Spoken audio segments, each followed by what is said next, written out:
बिस्मिल्लाहिर्रहमानिर्रहीम। अस्सलाम वालेकुम नाज़रीन, मैं हूं जमशेद अंसारी। नाज़रीन, मैं अपनी गुज़श्ता वीडियो में तफसीलात आप लोगों की खिदमत में पेश कर चुका हूं कि फेटफ ने एग्जैक्टली पाकिस्तान से क्या मुतालबात किए हैं और किन किन एरियाज में और किन किन इदारों में इस्लाहात पे एम्फेसाइज किया है। ये तफसील आप मेरी गुज़श्ता वीडियो में मुलाहिजा कर सकते हैं। और नाज़रीन, साथ ही ये भी याद रहे कि फेटफ का जो अगला इजलास है वो अगले माह यानी माह अक्टूबर में उसका इनेकाद होना है। और पाकिस्तान ने अमली इकदामात के हवाले से जो फेटफ ने मुतालबात किए हैं उस हवाले से पाकिस्तान ने अपनी एक तफसीली और मुफस्सल रिपोर्ट उनके सामने पेश करनी है। चुनाचे जैसे जैसे वक्त गुजरता जा रहा है और फेटफ के इजलास का वक्त करीब आता जा रहा है, आप देख लें कि पाकिस्तान की अपोजिशन की सियासी जमातों की जानब से इमरान खान साहब को, हुकूमत पाकिस्तान को, बल्कि अगर मैं ये कहूं कि रियासत पाकिस्तान को ब्लैकमेल करने की कोशिशों में भी तेजी आ रही है अपोजिशन की तरफ से।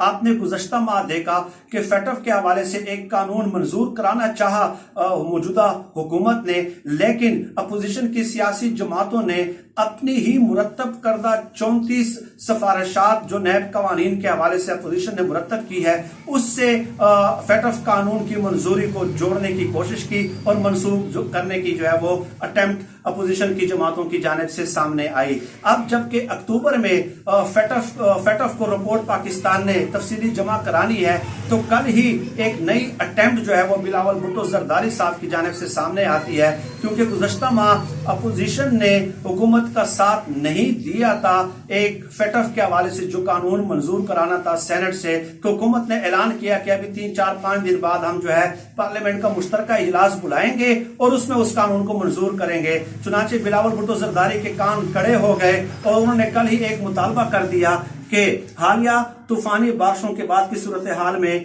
बिलावल भुट्टो जरदारी ने कौमी असम्बली का इजलास मौखर करने का मुतालबा कर दिया।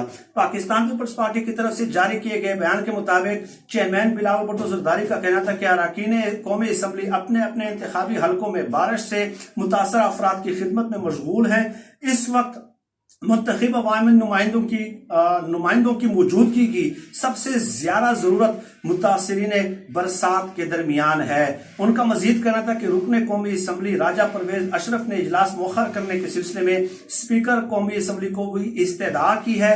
हालिया तूफानी बरसात के बाद मुल्क के मुख्तलिफ इलाकों में जो है वो तशवीशनाक सूरत हाल है और हम अपने मुतासरीन को ऐसे हालात में जो है वो नहीं छोड़ सकते और हमारे लिए फर्स्ट प्रायोरिटी मुतासरीन की मदद करना है। यानी कि कौमी असम्बली का जो इजलास है, सेनेट का जो इजलास है, पार्लियामेंट का जो मुश्तरका इजलास है, जो हुकूमत ने सिर्फ बुलाया ही इस मकसद के लिए है कि उसमें फेटफ के हवाले से जो एक कानून पास कराना था उसकी मंजूरी मुमकिन हो सके। ऐसे वक्त में बिलावल भुट्टो जरदारी साहब की तरफ से यह मुतालबा कि 1 माह के लिए पार्लियामेंट का मुश्तरका इजलास मुलतवी कर दिया जाए, मुअख्खर कर दिया जाए।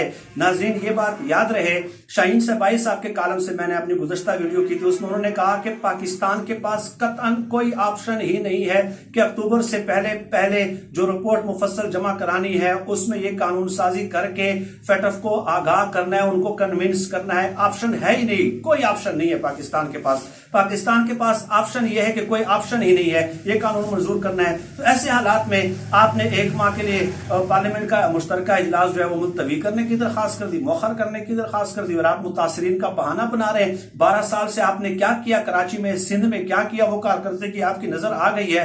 तो जब एन बारिश का पानी सर के ऊपर आ जाता है तब आप लोगों को ख्याल आने लग जाता है कि क्या करना है। और यहाँ पे रियासत के डूबने का खदशा है, रियासत के खुदा ना खास्ता ब्लैक लिस्ट होने का खदशा, और आप ये बात कर रहे हैं। और नाज़रीन, एक और बात भी बता दूं कि पीपल्स पार्टी ने अंदरूने खाना एक ये भी प्लान मुरत्तब किया है कि अपने 5-7 MNAs को यह टास्क दिया गया है कि आप एंड टाइम पे गायब हो जाएं और उस इजलास पे नजर रखें कि हुकूमत को जो है ना कितने अरकान के गायब होने से फर्क पड़ सकता है और कितने अरकान के गायब होने से ये कानून साजी मुतासर हो सकती है।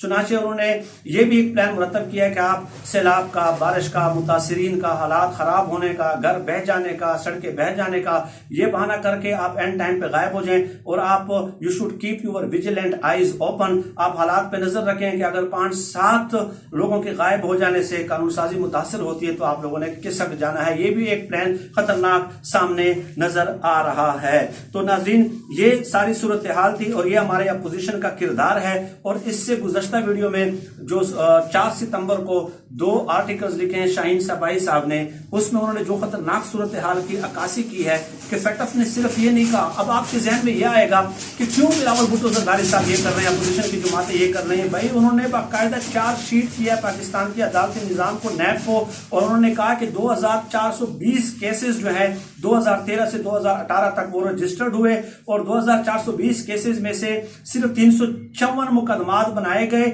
और 354 मुकदमात में से कोई एक भी मुकदमा मंतकी अंजाम तक नहीं पहुंचा।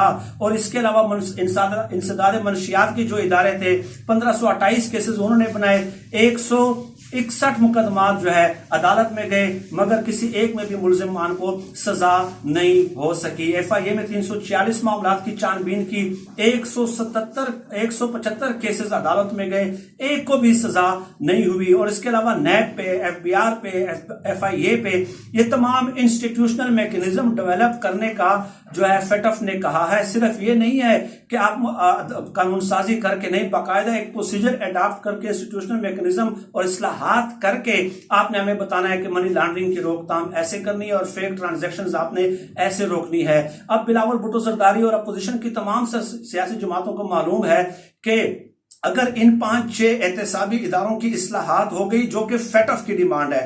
फेटफ की डिमांड यह भी है कि नैब में भी आपने इस्लाहात करनी है, क्योंकि नैब की प्रोसिक्यूशन भी कमजोर है।